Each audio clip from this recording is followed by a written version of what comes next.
If your snowblower is running but no longer throwing snow, there are 3 key components you should inspect to restore proper performance. Welcome to WholeToolBox. Begin by checking the auger engagement cable located on the handlebars. This cable activates an idler arm and pulley system that tightens the impeller belt when the lever is pressed. If the lever feels loose or does not offer resistance, the cable may be broken. This is a common problem because the thin metal bends at the ends of the cable can snap over time, preventing the auger from engaging. Next, inspect the impeller belt. While belts do not stretch much, they do wear down with use. A worn belt can slip, reducing the distance snow is thrown. In some cases, proper tension can be restored by adjusting the idler pulley or lowering the cable bracket on the machine frame. Be careful not to over-tighten the cable, as this may disengage the built-in safety brake that stops the impeller when the control is released. The third item to check is the shear pins.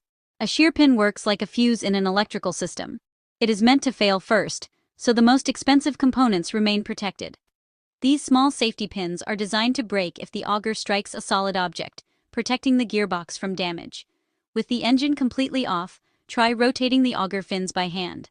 If a fin spins freely, the shear pin has failed and needs replacement. Always consult the owner's manual for correct replacement parts. For genuine snowblower parts and maintenance essentials, visit WholeToolBox.com.